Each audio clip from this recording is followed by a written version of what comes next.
Happy Saturday and a happy late Halloween from the simple side. I quickly want to say that you should listen to the entirety of today's podcast. It might be a bit longer than normal, but I'm going to be adding in some things that I usually put in the paid section. So if you're listening to this for free somewhere, I would listen to the whole thing.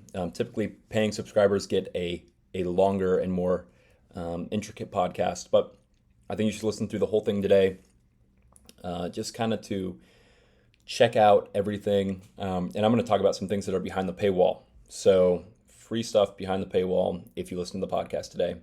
You're welcome. I also want to thank you guys for being nearly 300,000 readers strong. And I want to make sure that all 300,000 of you are getting something out of this newsletter that you enjoy, especially those of you that are paying me. So feel free to email me at thesimplesidenews@gmail.com, or you can just click this button that's in my newsletter and it'll take you to a little survey that you can fill out and just kind of give your opinion on what's going on. I oftentimes have people that'll reach out to me and say, I haven't been seeing any of this, or I haven't been seeing any of that, or I've been missing, some of the content that you've been emailing out, or they think that I'm not sending any out.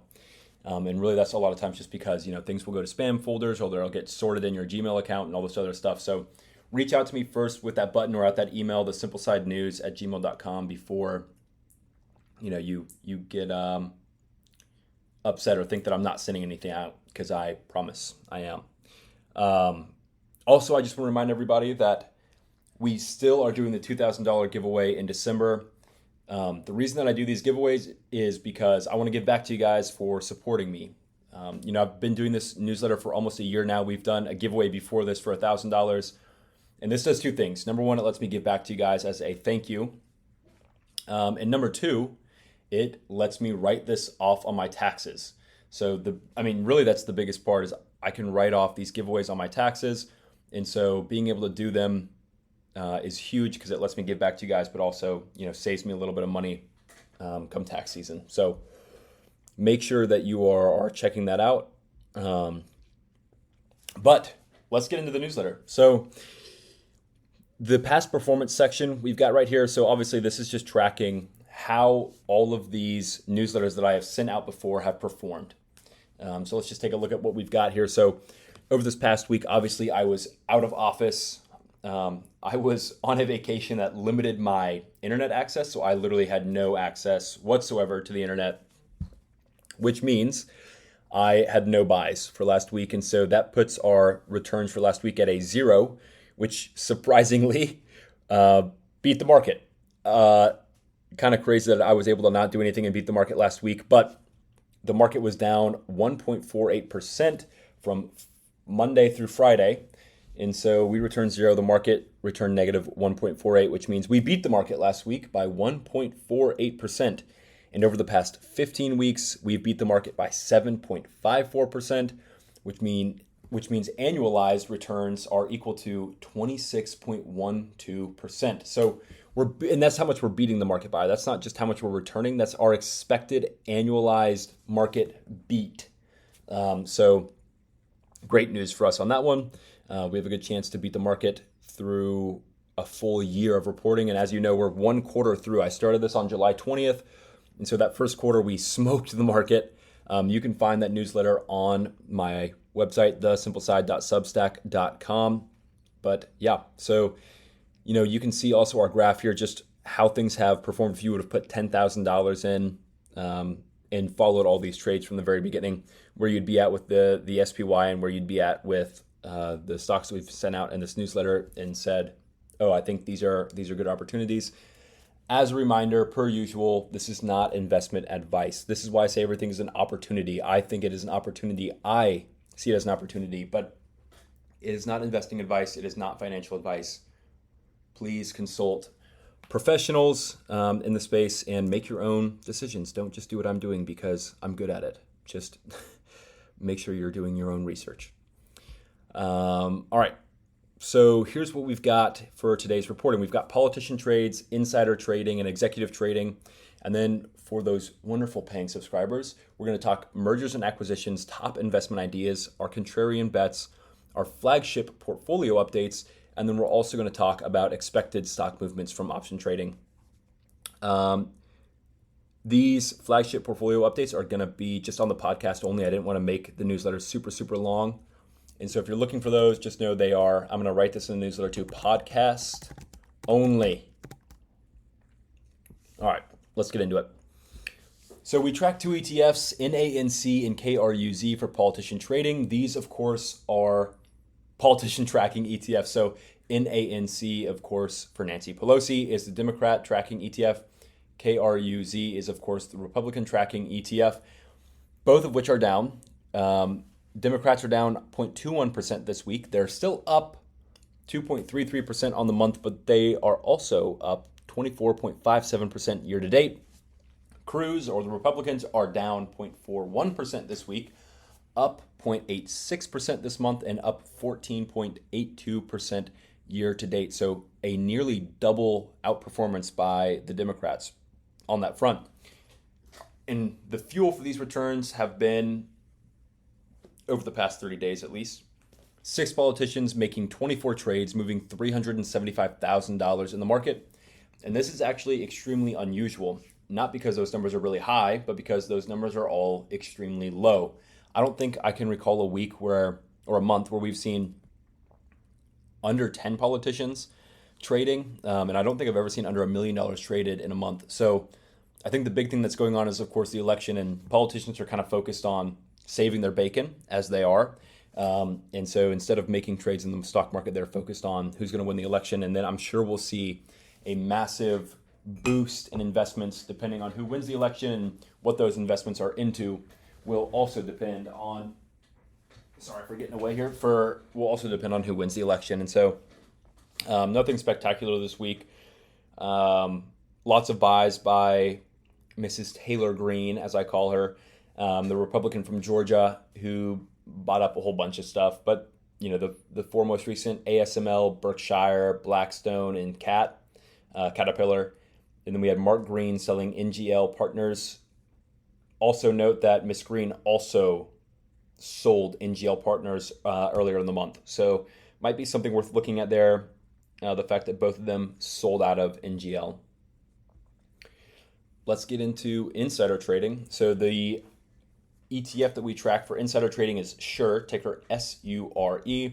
And this tracks both insider trading and then also share buybacks, which is pretty interesting. But you know, it's an awesome ETF. I like it quite a bit, just for the sake of seeing how insider and buybacks have been happening in the market. So that was down 0.84% this week, up also down 1.16% this month, and then up, I believe, 11.84% year to date. And I can't remember actually on that 1.16. I might need to look that up.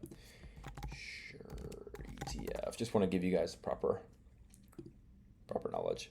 Yeah, so down 1.16% this month, up 11.84% year to date. And we also track insider buying. And so the most interesting insider buyer this week was the Oracle himself, Warren Buffett, who bought $60 million worth of shares, $2.23 million shares to be exact, at a price of $27.25 for SiriusXM. Now, typically, I'm inclined to follow Buffett on these trades, but I just can't find a reason to want to own SiriusXM stock. The company recently did a reverse stock split. You know, they had a price that was down below $5 a share. They reversed stock split to bring the price up over $20 a share. And typically, these are seen as like really bad omens as investors, where companies are trying to save their butt from being delisted from a stock exchange. And so they'll usually be under $1 a share, and they'll reverse stock split to bring them over, $1 a share at a minimum, usually back up to something like $10 or $5 or something, to keep them from getting delisted. But SiriusXM in this case, it didn't do that. It wasn't in that position. And so they split because I think they're looking for institutional money. And institutional investors tend to stay away from stocks that are under or around that $5 range. So this is interesting for sure. The fact that they did this, I mean, obviously Warren Buffett put a bunch of money into it. And for that reason, I'm sure that there's some long-term value that's, capturable for SiriusXM. But I don't want a 5 to 10 year hold on a company that I think can get outperformed by Spotify. I believe SiriusXM owns Pandora, and so they kind of have a competition there where they can kind of beat out Spotify. But from what I've heard, the competition is really between Apple Music and Spotify, and not so much Pandora. And so, if I was going to buy a stock in this space, it would be Spotify. Um, Interesting. I mean, my ranking structure for the stock puts it at 7.6 out of 10. The things dragging it down are poor momentum and poor financial strength, which might come from that purchase or merger with Liberty Media. I have moderate outlooks for growth and value. But the one thing that the company does have going for it is the fact that it's extremely profitable. And so when you're looking at an economy, the United States economy, of course, that has the potential to kind of go into a downturn over the next 5-10 years. There's a chance that things, kind of go in the negative direction here. Finding profitable companies could be very valuable, but for now, I think Siri, ticker SIRI, SiriusXM, is a watch list stock for me. There's a couple of other insider purchases you can go check out that I have here: PBF, ENGN, MODV, BIGZ. Go check those out. Of course, PBF has been on this watch list so many times. I think the company's actually at its 52-week low, and we've been watching this family office in Mexico, Control Imprecio de Capitales, just buying the ever-living hell out of this stock. For that reason, I'm almost super tempted to just make a crazy wild bet and just put a bunch of money into it. But I think the stock is down something crazy, tens and tens of percent over the past year. Let me look it up. It's down like crazy amounts. Yeah, year to date down 36%. Year to date, it's 54% below its high. So, I think sometime around February or March, maybe April, the company hit like $62 a share, and now it's down to $28 a share. So, it's highly likely that there is some kind of arbitrage opportunity that's available there, but I'm not interested in finding out right now. I do like the company. I've got it at a 7 out of 10 rating. The only thing that I don't like about it right now is the fact that there's really no growth that I've seen. They have a 3-year book growth rate of like 57.9%, but I think the future outlook, the 3 to 5 year total revenue growth rate is predicted to be like negative. I think it's predicted to be like negative 5.44%. And so I want to see that number flip before I'm willing to put a majority stake in the company. So we're going to wait and see what happens there. But for now, I'm going to leave PBF alone. I've bought it in the past and sold it in the past, but I'm going to leave it alone for now. Now we're going to get into executive trading. We don't have an ETF to track here. If someone knows of one, please reach out to me and let me know. I haven't found one, but our reported companies, so we report on like the top 5 or the 5 most recent or something like that, but that grew by over 27% this week. In the largest growth was Robert Wilson, who is a director at Calce Media, Medica. I don't actually know the company very well at all, but he grew his ownership percentage by 15%. So let's talk stocks here. Out of everything that I've got on this executive trading report, or I call it the officer trading report as well, we've got 3 stocks on here: Calce Media, Capital Bank, and the People's Financial. And really, I ran all these stocks through kind of like my screener, and just none of them ranked that high. The best out of the 3 is Capital Bancorp with a score of like 8 out of 10, but their performance really isn't astounding. In fact, I'm going to watch the stock after Monday. I think the ticker is CBNK for Capital Bancorp, and if the ticker or the stock drops drastically on Monday, I might look at buying in after Monday for the Friday sell that we do with this newsletter. But even then, it just doesn't look that great. I'll keep everybody updated in the chat about whether or not I ended up buying this. But just for now, it doesn't seem like any of those are a great opportunity. And now we get into the good or great stuff, if you will. So, typically this section is completely reserved for paying subscribers. And I'll be honest, I think it's totally worth it. Like I said, so far we're predicted to outperform the market by over 26% by the end of the year. Excuse me. And which means for our newsletter, we're $200 a year, I think, for the annual subscription. And when you start to look at that, $200 a year at a 25% outperformance, that really you need $800 invested to pay for that subscription. And so if you consider the fact that you're outperforming by 25%, $800 pays for the subscription. If you don't have $800 put in, then I would do a bunch of your own research before even looking at any of this stuff. But $800 ends up paying for the subscription based on our annualized returns. That's not even talking about some of the incredible buys that we've had in the past that have done really well, but nonetheless. What I wanted to touch on in the podcast, I'm going to release my top investment idea as a full newsletter later on.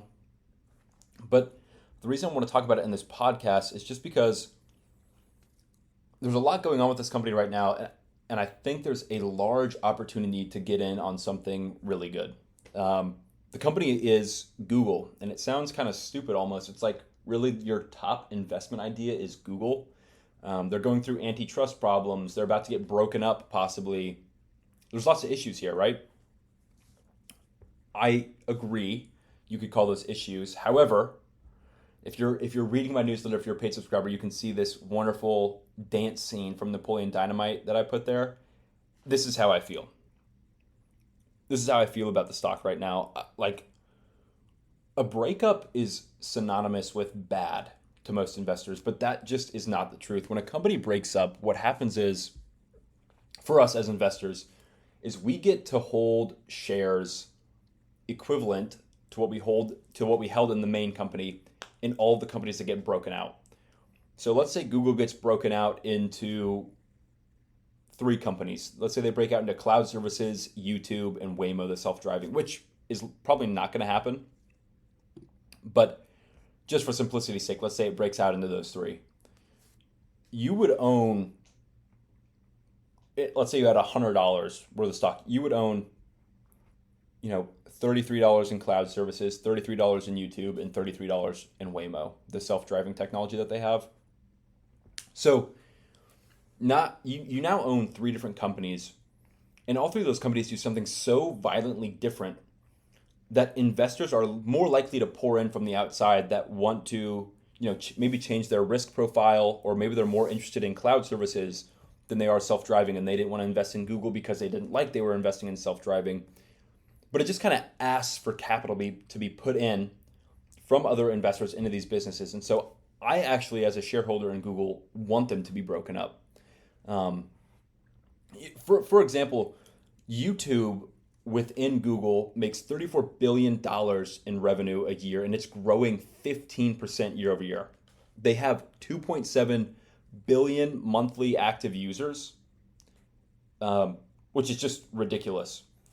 But I want to give you some perspective on that.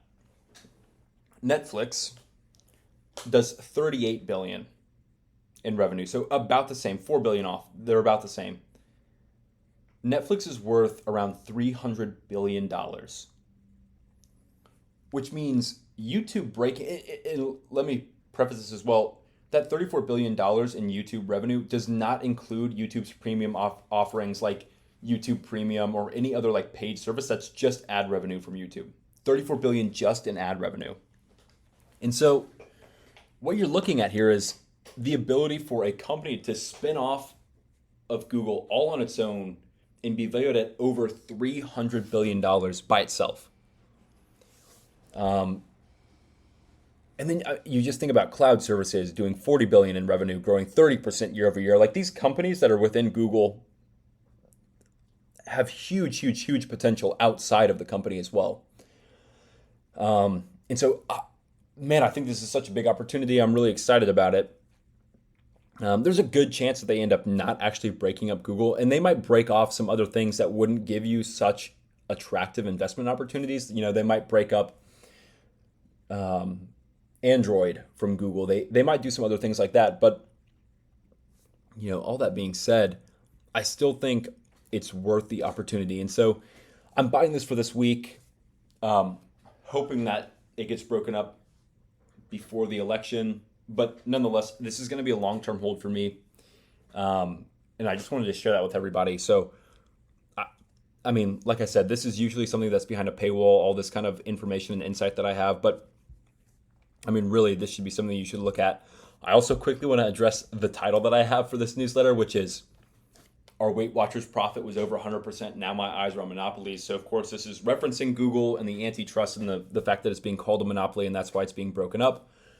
We did actually make over 100% on Weight Watchers, and I talk about that in our contrarian bets part of this article, which is also behind the paywall for paying subscribers. But basically, not too long ago, I had the same kind of feeling about Weight Watchers, where I said, I think the company has the ability to start offering clinical weight loss, i.e., Ozempic, GLP-1, semaglutide type stuff.